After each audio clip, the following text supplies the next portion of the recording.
Aku membuat video di gereja, tapi karena pekerjaannya sedikit, pemimpin memindahkanku untuk menyirami petobat baru.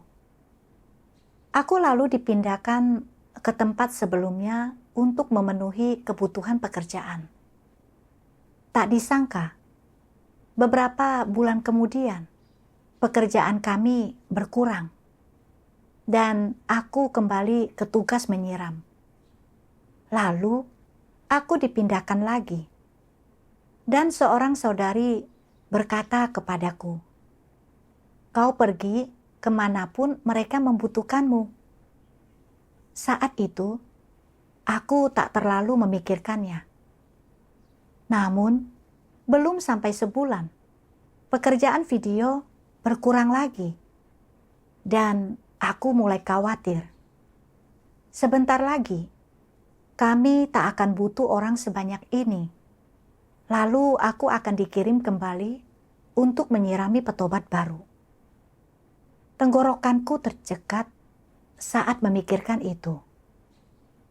Kenapa aku begitu tak berguna? Segera setelah pekerjaan berkurang dan hanya sedikit orang yang dibutuhkan, akulah yang dipindahkan. Aku ini tak dibutuhkan oleh tim. Jika aku benar-benar dipindahkan lagi, akan seperti apa pendapat orang lain tentangku? Akankah mereka bertanya-tanya, kenapa aku selalu berpindah-pindah, sedangkan orang lain tidak? Mereka akan mengira itu karena aku payah dan tak punya peran penting. Pikiran ini membuatku sangat sedih. Dan aku tak ingin menghadapi situasi itu. Kemudian, ada hal-hal yang terjadi yang membuat situasiku makin buruk. Suatu kali, kami sedang mendiskusikan beberapa masalah dalam sebuah video. Dan semua orang memberikan pandangan mereka dan berdiskusi dengan aktif. Namun, bahkan setelah berpikir 1 abad, aku tetap belum punya ide bagus atau pendapat apapun. Aku yang kebingungan hanya bisa terdiam. Semua orang bekerja dengan semangat, tapi aku tak berkontribusi sama sekali. Aku bahkan merasa aku ini tidak ada. Kupikir aku harus mengatakan sesuatu. Aku harus berbagi sesuatu yang bermakna agar mereka tak meremehkanku. Aku benar-benar memeras otak dan akhirnya berhasil menyebutkan sesuatu. Tapi tak ada yang setuju denganku. Aku sangat malu. Itu sangat memalukan. Apa pendapat mereka tentangku? Terakhir kali aku mengerjakan video adalah 8 bulan lalu. Jadi keterampilan profesional dan pemahaman prinsipku lebih buruk daripada saat aku meninggalkan tim. Aku tertinggal jauh di belakang orang lain. Orang harus tekun belajar untuk meningkatkan keterampilan semacam itu. Dan orang lain sudah melakukan pekerjaan video sejak awal. Pemahaman mereka tentang keterampilan dan prinsip terus meningkat. Sedangkan aku menghabiskan sedikit waktu di sana dan di sini. Aku sudah lama tak bertugas di satu tempat. Jadi aku tak terlalu terampil dalam bidang tertentu apapun. Segera setelah pekerjaan berkurang, akulah yang pertama pergi. Mereka baik-baik saja denganku atau tanpaku. Melihat beban kerja, kupikir pengawas akan mengirimku untuk kembali menyirami petobat baru kapan saja. Pikiran itu sangat membuatku sedih, dan aku tak bisa menahan air mataku. Aku bertanya-tanya, kenapa ini selalu terjadi kepadaku? Beberapa orang dalam tim punya keterampilan profesional.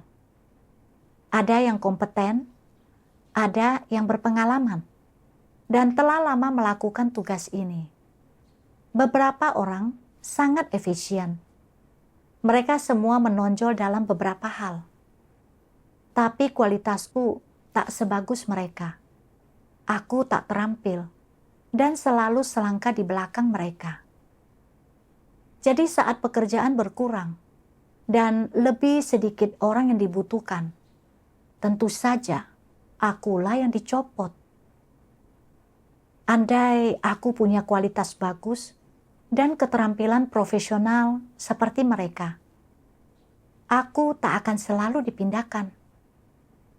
Namun sayangnya, aku tidak punya. Kenapa aku tak seterampil orang lain? Makin berpikir seperti ini, makin aku merasa sedih. Dan aku mulai salah memahami Tuhan. Setelah itu, meskipun aku melakukan tugasku, aku tak merasa termotivasi. Aku hanya mengikuti rutinitas dalam segala hal. Puas dengan apapun yang kuselesaikan.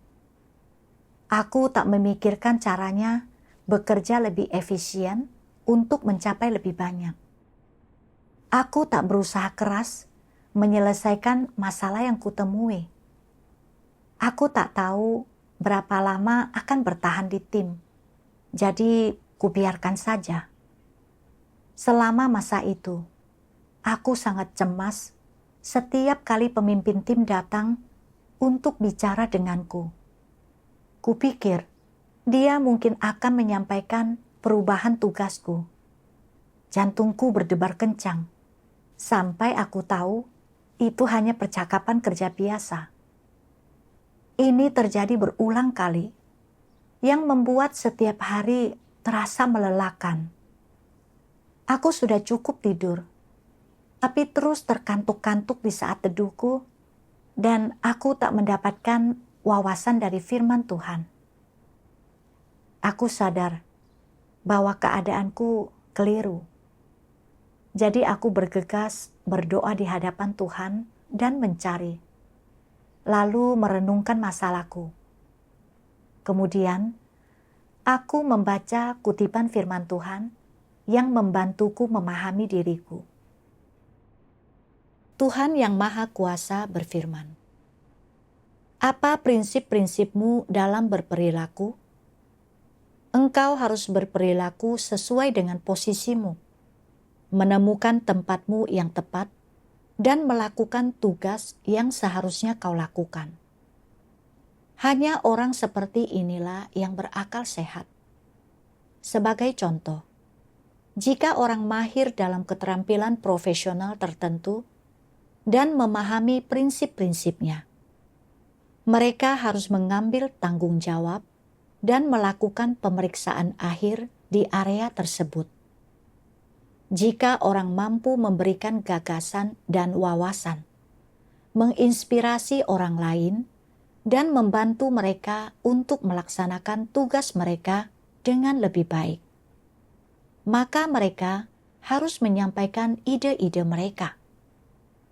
Jika engkau mampu menemukan tempatmu yang tepat dan bekerja secara harmonis dengan saudara-saudarimu, engkau akan mampu melaksanakan tugasmu dan engkau akan berperilaku sesuai dengan posisimu. Sebelumnya, engkau mungkin hanya mampu memberikan beberapa ide. Tetapi jika engkau berusaha memberikan hal lain, dan engkau akhirnya berusaha sangat keras untuk melakukannya, tetapi tetap tak mampu melakukannya. Dan kemudian, ketika orang lain memberikan hal tersebut, engkau merasa tidak nyaman dan tidak ingin mendengarnya. Lalu hatimu sedih dan terkekang, dan engkau menyalahkan Tuhan dan menganggap Tuhan tidak adil. Maka ini adalah ambisi. Watak apa yang melahirkan ambisi dalam diri seseorang? Watak congkaklah yang melahirkan ambisi. Semua keadaan ini tentu saja dapat muncul dalam dirimu setiap saat. Dan jika engkau semua tidak mampu mencari kebenaran untuk menyelesaikannya, dan tidak memiliki jalan masuk kehidupan, serta tidak dapat berubah dalam hal ini, maka tingkat kualifikasi dan kemurnianmu dalam pelaksanaan tugasmu akan menjadi rendah, dan hasilnya pun tidak akan terlalu bagus. Ini berarti engkau tidak melaksanakan tugasmu dengan memuaskan, dan berarti Tuhan belum mendapatkan kemuliaan darimu. Tuhan telah mengaruniakan kepada setiap orang bakat dan karunia yang berbeda. Ada yang berbakat dalam 2 atau 3 bidang. Ada yang berbakat dalam 1 bidang, dan ada yang sama sekali tidak berbakat. Jika engkau semua dapat memperlakukan hal-hal ini dengan benar, berarti engkau orang yang bernalar. Orang yang bernalar akan mampu menemukan tempat mereka dan melaksanakan tugas mereka dengan baik. Seseorang yang tak pernah dapat menemukan tempatnya adalah orang yang selalu memiliki ambisi. Dia selalu mengejar status dan keuntungan. Dia tak pernah puas dengan apa yang dia miliki. Untuk mendapatkan lebih banyak keuntungan, dia berusaha mengambil sebanyak mungkin. Dia selalu berharap untuk memuaskan keinginannya yang berlebihan. Dia berpikir, jika dia berbakat dan berkualitasnya baik, dia seharusnya lebih menikmati kasih karunia Tuhan. Dan memiliki keinginan yang berlebihan bukanlah suatu kesalahan. Apakah orang seperti ini memiliki nalar? Bukankah tak tahu malu jika selalu memiliki keinginan yang berlebihan?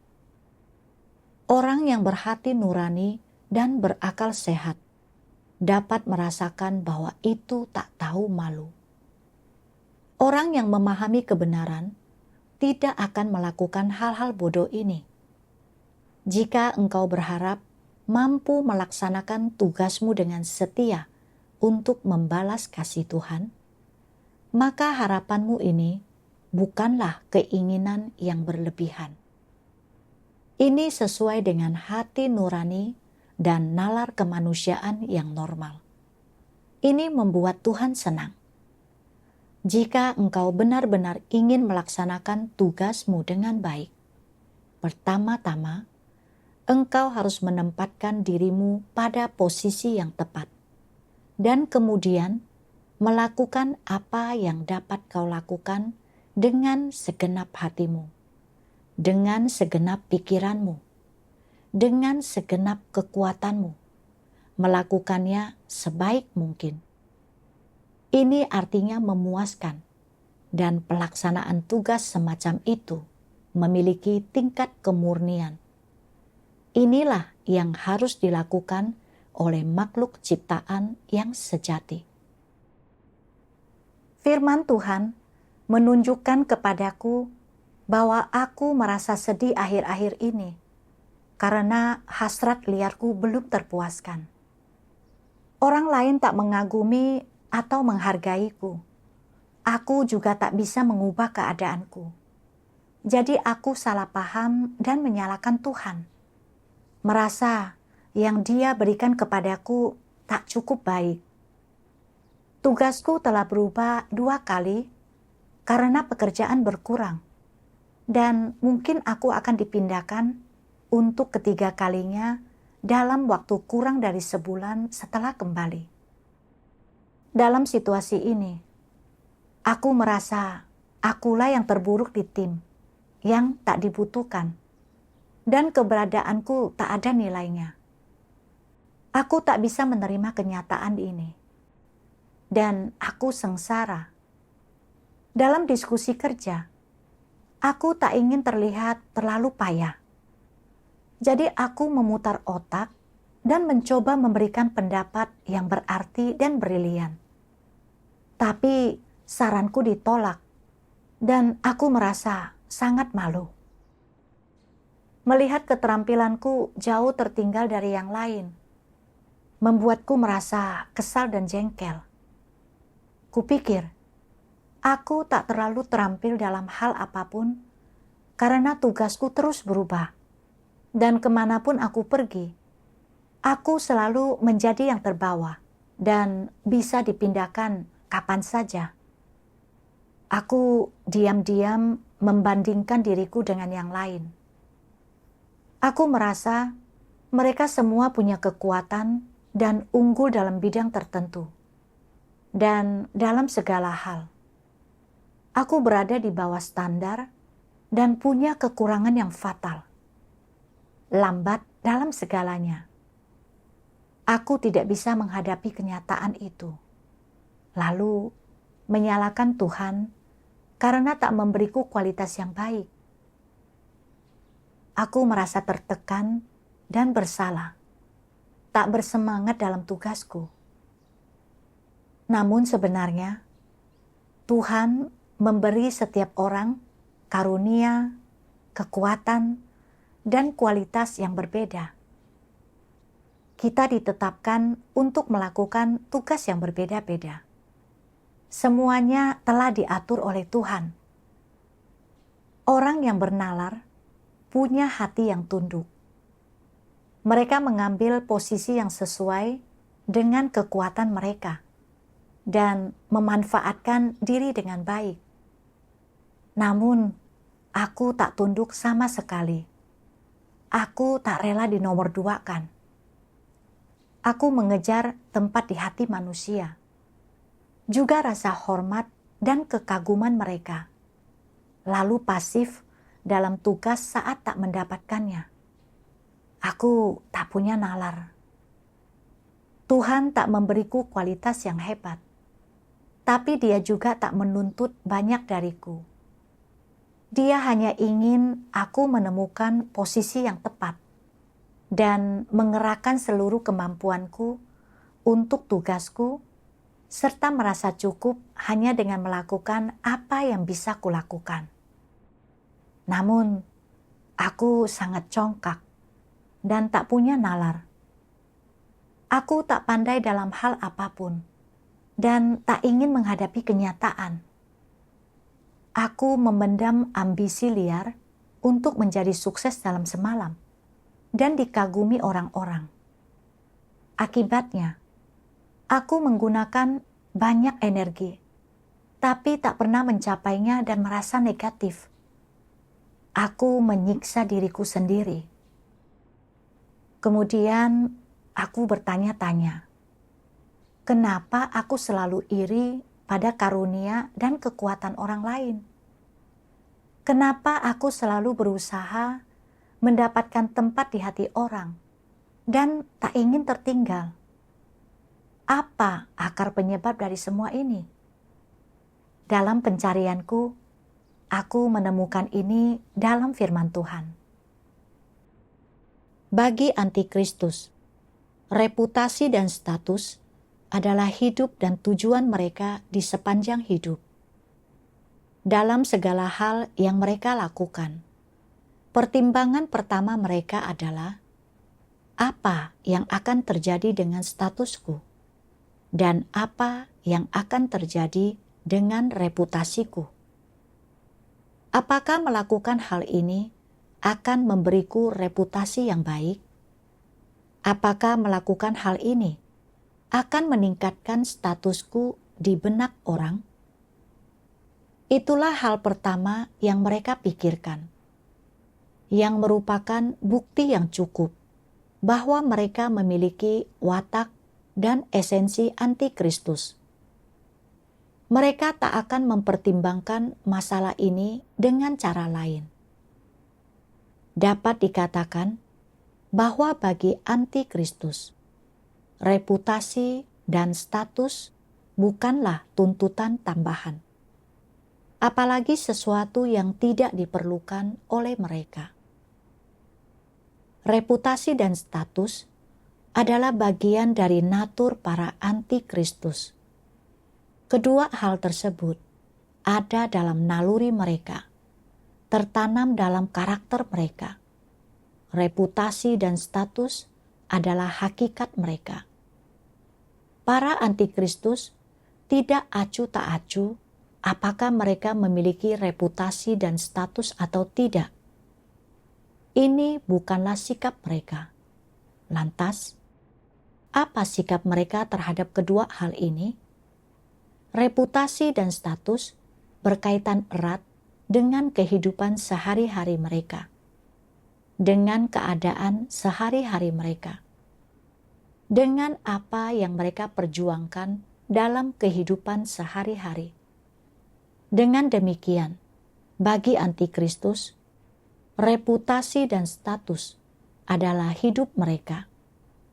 Bagaimanapun cara mereka hidup, di lingkungan manapun mereka tinggal, pekerjaan apapun yang mereka lakukan, apapun yang mereka perjuangkan, apapun tujuan mereka, apapun arah hidup mereka, semua itu berkisar tentang bagaimana memiliki reputasi yang baik dan status yang tinggi.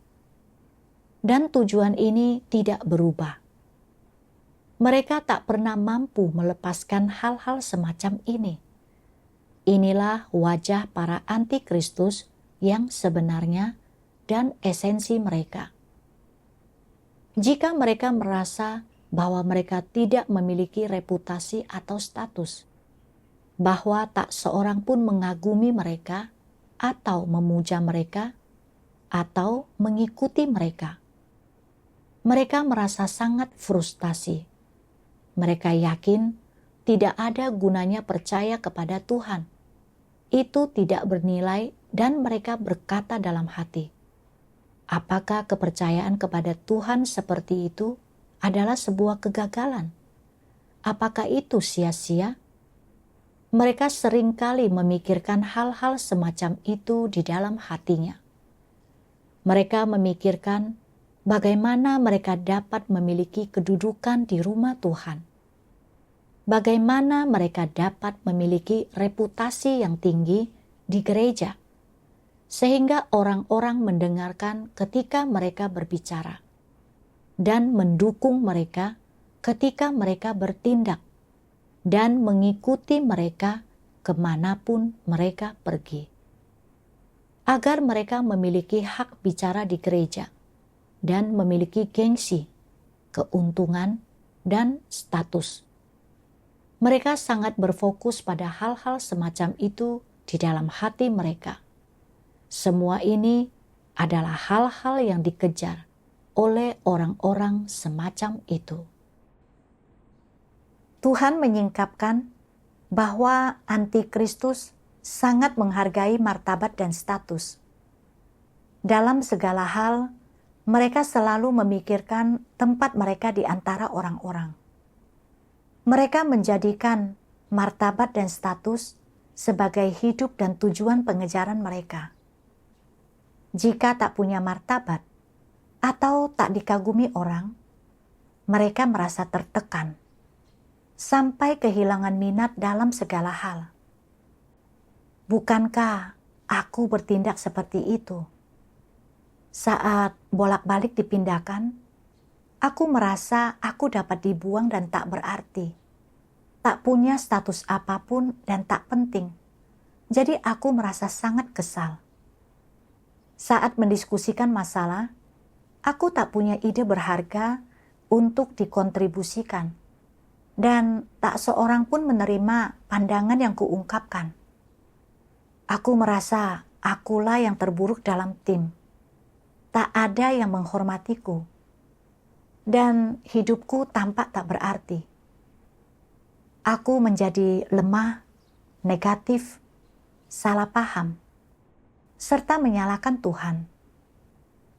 Aku menjadikan martabat dan status sebagai hidupku, lalu pasif dalam tugas dan tak punya motivasi saat tak mendapatkannya.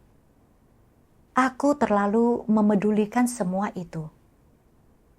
Aku merenungkan alasanku selalu mengejar hal-hal itu. Itu karena aku terpengaruh oleh racun iblis, seperti capailah puncak. Manusia mati meninggalkan nama, dan orang harus selalu berusaha menjadi lebih baik dari rekan seangkatannya. Kupikir itu tujuan paling masuk akal dalam hidup, dan mengejar hal-hal itu berarti punya cita-cita. Aku belajar sangat keras di sekolah. Aku menjadi juara kelas pada hampir semua ujian saat SMP dan SMA. Aku sangat populer dan sering dipuji oleh teman-teman sekelas dan guruku. Aku merasa hanya kehidupan seperti itulah yang layak dijalani. Setelah bergabung dengan gereja dan menjalankan tugas, aku tetap hidup berpedoman kepada racun iblis itu dan sangat peduli tentang tempatku di hati orang lain. Selalu berusaha memamerkan kemampuanku dan membuat orang mengagumiku. Meskipun aku bukan pemimpin tim atau pengawas, aku harus menjadi orang penting yang diakui orang lain. Jika tak mendapatkan itu dan ambisiku tak terpuaskan, aku mengeluh dan merasa tak puas dengan pengaturan dan kedaulatan Tuhan. Aku tak berani mengatakan apapun, tapi menentang Tuhan dalam hati, serta mengendur dalam tugasku. Aku hanya mendatangkan kesengsaraan dan siksaan bagi diriku karena hidup berpedoman pada racun iblis itu. Juga berlawanan dengan Tuhan, berunding, dan tawar-menawar dengannya. Bahkan meragukan keadilannya dan menentangnya. Jika terus begini, aku akan menyinggung watak Tuhan dan disingkirkan olehnya. Aku teringat pada firman Tuhan. Orang tidak boleh berambisi atau memiliki impian yang tidak realistis, mencari ketenaran, keuntungan, dan status, atau ingin terlihat paling menonjol. Terlebih lagi, mereka tidak boleh berusaha menjadi orang yang hebat atau manusia super, unggul di antara manusia, dan membuat orang lain memuja mereka. Itu adalah keinginan manusia yang rusak, dan ini adalah jalan iblis. Tuhan tidak menyelamatkan orang-orang semacam itu. Jika orang-orang tak henti-hentinya mengejar ketenaran, keuntungan, dan status, dan tidak mau bertobat, maka tidak ada harapan bagi mereka, dan hanya satu kesudahannya: mereka akan diusir. Sebelumnya, aku tak pernah menyadari seberapa serius konsekuensinya. Kupikir aku tak akan melakukan kejahatan besar seperti antikristus atau mengganggu pekerjaan gereja. Paling-paling aku hanya merasa negatif dan kesal saat tak dikagumi orang lain. Namun, aku sadar itu sangat keliru. Dari luar, aku tampak tak melakukan hal buruk apapun. Tapi aku tak puas dengan situasi yang Tuhan tetapkan dan selalu mengeluh. Aku melawan Tuhan dalam hati. Aku sedang menentang Tuhan. Bagaimana mungkin Tuhan menyelamatkan orang sepertiku? Aku teringat pada seorang saudari yang pernah bekerja denganku. Awalnya, dia antusias dalam tugasnya, lalu terpilih sebagai pemimpin, tapi kemudian dipecat serta kehilangan martabat dan statusnya. Dia selalu negatif karena tak bisa dikagumi orang. Lalu akhirnya dia mengkhianati Tuhan dan pergi. Jika orang selalu mengejar martabat dan status, saat ambisinya tak terpuaskan, mereka menjadi negatif salah paham dan menyalahkan Tuhan. Mereka bergumul dengan Tuhan, bahkan mengkhianati Dia. Pada titik ini, aku sadar bahwa keadaanku berbahaya. Aku tak ingin terus menentang Tuhan. Aku ingin melepaskan diri dari kekangan martabat dan status. Dalam saat teduhku, aku membaca beberapa kutipan firman Tuhan. Ketika Tuhan menuntut agar orang-orang melaksanakan tugas mereka dengan baik, Dia tidak meminta mereka untuk menyelesaikan sejumlah tugas atau melakukan upaya besar apapun, atau melakukan hal-hal besar apapun. Yang Tuhan inginkan adalah agar orang melakukannya semampu mereka dengan praktis dan realistis, dan hidup sesuai dengan firman-Nya. Tuhan tidak menginginkanmu menjadi orang yang hebat atau mulia, atau melakukan mujizat apapun, dan Dia juga tidak ingin melihat kejutan yang menyenangkan dalam dirimu. Dia tidak membutuhkan hal-hal seperti itu. Yang Tuhan butuhkan adalah agar engkau dengan teguh melakukan penerapan sesuai dengan firman-Nya.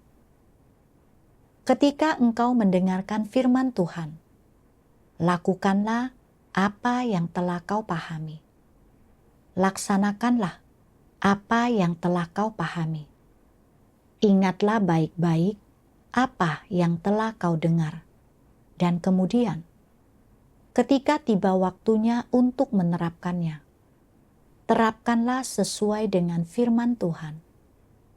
Biarkan semua itu menjadi hidupmu, menjadi kenyataanmu, dan menjadi apa yang kau jalani. Dengan demikian, Tuhan akan dipuaskan. Jika Tuhan menciptakanmu bodoh, maka ada makna dalam kebodohanmu. Jika Dia menciptakanmu cerdas, maka ada makna dalam kecerdasanmu. Bakat apapun yang Tuhan berikan kepadamu, apapun kelebihanmu, setinggi apapun IQ-mu, semuanya memiliki tujuan bagi Tuhan. Semua hal ini sudah Tuhan tentukan sejak semula. Peran yang kau mainkan dalam hidupmu dan tugas yang harus kau penuhi telah sejak lama ditentukan oleh Tuhan. Ada orang yang melihat bahwa orang lain memiliki kelebihan yang tidak mereka miliki dan merasa tidak puas. Mereka ingin mengubah segala sesuatunya dengan belajar lebih banyak, melihat lebih banyak, dan menjadi lebih rajin. Namun, ada batas yang mampu dicapai oleh ketekunan mereka, dan mereka tak dapat melampaui orang-orang yang memiliki bakat dan keahlian. Sebanyak apapun engkau berjuang, itu tidak ada gunanya. Tuhan telah menentukan akan menjadi apa dirimu, dan tidak ada yang bisa dilakukan siapapun untuk mengubahnya. Apapun yang kau kuasai, disitulah engkau harus berupaya. Tugas apapun yang sesuai untukmu, engkau harus melaksanakannya. Jangan coba memaksakan dirimu terjun di bidang yang berada di luar keahlianmu, dan jangan iri kepada orang lain. Setiap orang memiliki fungsinya masing-masing. Jangan menganggap dirimu mampu melakukan semuanya dengan baik, atau menganggap dirimu lebih sempurna, atau lebih baik daripada yang lain. Selalu ingin menggantikan orang lain dan memamerkan dirimu. Ini adalah watak yang rusak. Ada orang-orang yang berpikir bahwa mereka tidak dapat melakukan apapun dengan baik, dan mereka tidak memiliki keterampilan sama sekali. Jika engkau menganggap dirimu seperti itu, engkau harus menjadi orang yang mendengarkan dan taat dengan sikap yang rendah hati. Lakukan apa yang bisa kau lakukan, dan lakukanlah itu dengan baik, dengan segenap kekuatanmu. Itu sudah cukup. Tuhan akan dipuaskan. Dari firman Tuhan, aku menyadari bahwa Dia tak berkehendak agar kita menjadi orang hebat. Dia berharap kita rendah hati dan bertindak sesuai tempat kita. Melakukan tugas kita, fokus menerapkan firman-Nya, dan menjadi makhluk ciptaan yang taat. Apapun kualitas atau kemampuan profesional yang kita miliki, itu karena pengaturan dan kedaulatan Tuhan. Aku harus belajar menerima dan tunduk, memanfaatkan karunia Tuhan untukku dengan baik, sesuai kekuatanku, serta melakukan yang terbaik. Keterampilanku tak sebaik yang lain, tapi bukannya aku tak mampu melakukan pekerjaan itu. Karena gereja telah mengaturku untuk melaksanakan tugas itu, aku harus dengan teguh mencurahkan segenap kemampuanku dan berusaha sekeras mungkin. Saat mendiskusikan pekerjaan, aku hanya perlu membicarakan hal-hal yang kupahami. Jika pikiranku buntu atau tak mengetahui prinsip, aku harus mencari dan bersekutu dengan yang lain, mendengarkan gagasan mereka, dan belajar dari kelebihan mereka untuk menutupi kelemahanku. Memikirkan ini, hatiku tercerahkan. Aku juga punya jalan dan arah untuk membuat penerapan. Dulu, kupikir dipindahkan adalah hal yang memalukan. Saat itu terjadi, aku merasa itu membuktikan bahwa akulah yang terburuk. Jadi, aku tak bisa menghadapinya dengan sepatutnya. Sekarang, saat dipikirkan, masalahnya ada pada perspektifku. Tuhan memberi setiap orang karunia, kekuatan, dan kualitas yang berbeda-beda. Setiap orang diberi tuntutan yang berbeda-beda. Memang benar, keterampilanku tak terlalu bagus. Jadi saat tim sedang tak punya banyak pekerjaan, gereja menyesuaikan tugasku sesuai dengan kekuatanku.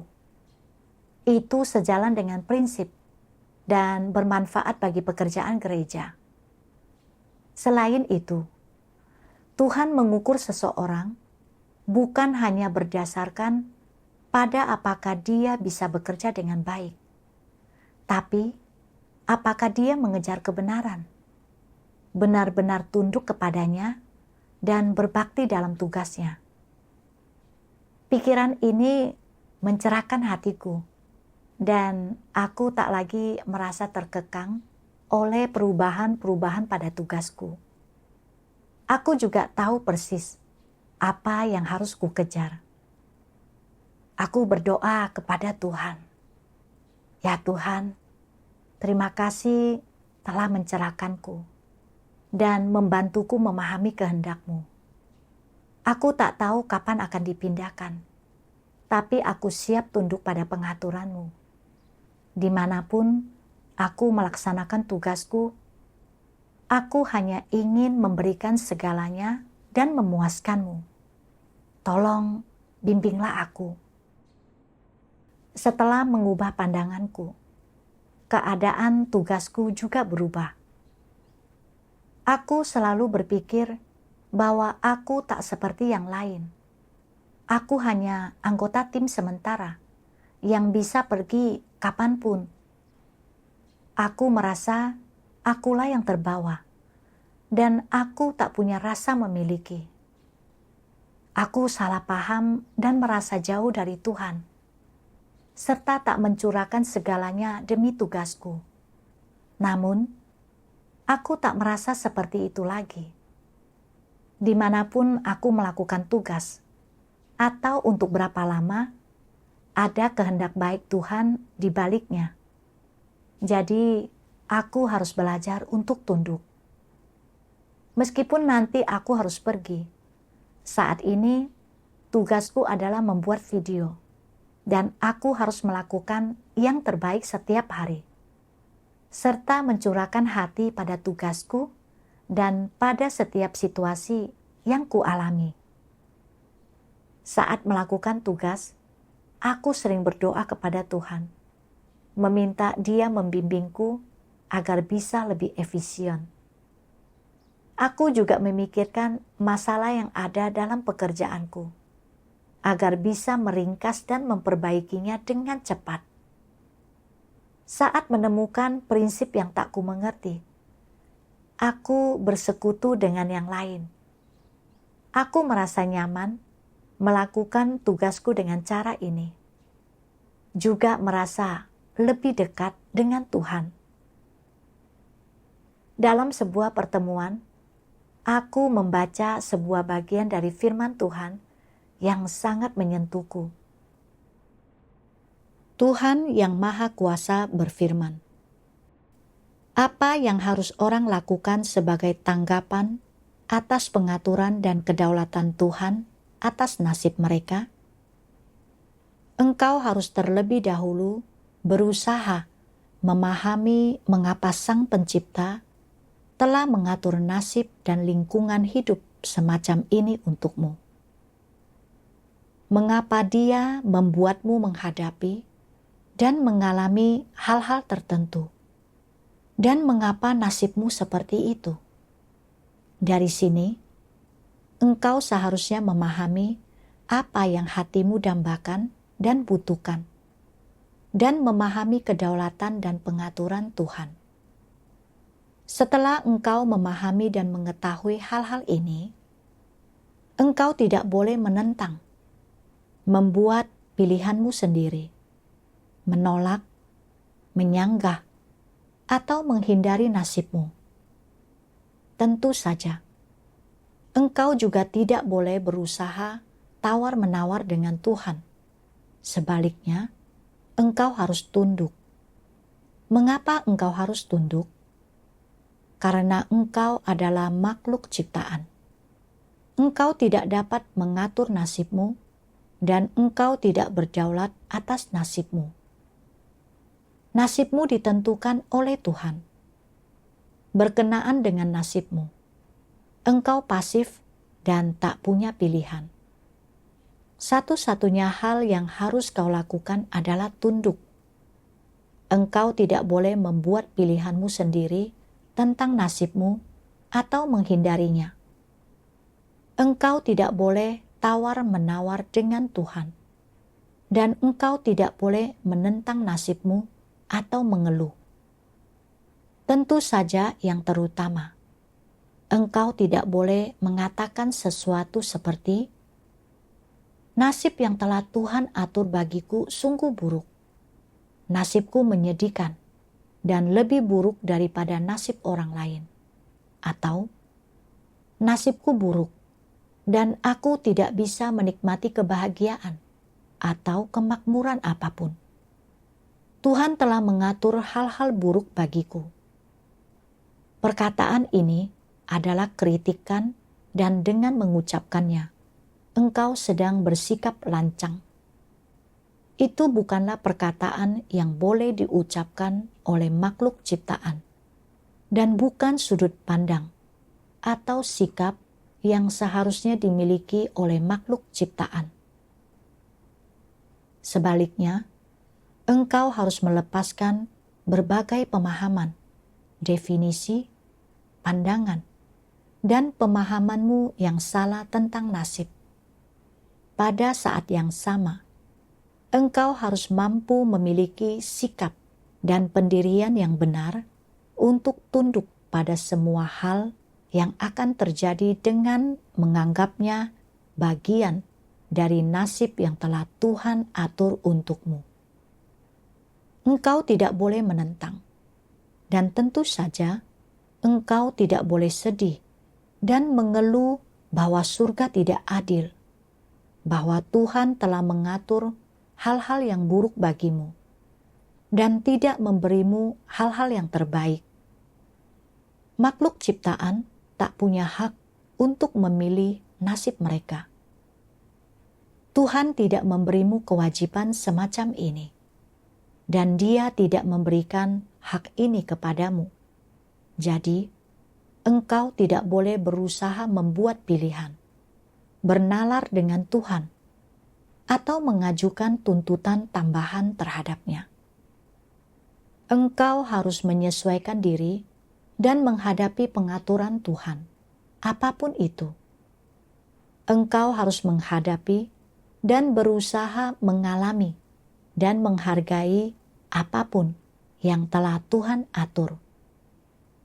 Engkau harus tunduk sepenuhnya pada semua yang harus kau alami melalui pengaturan Tuhan.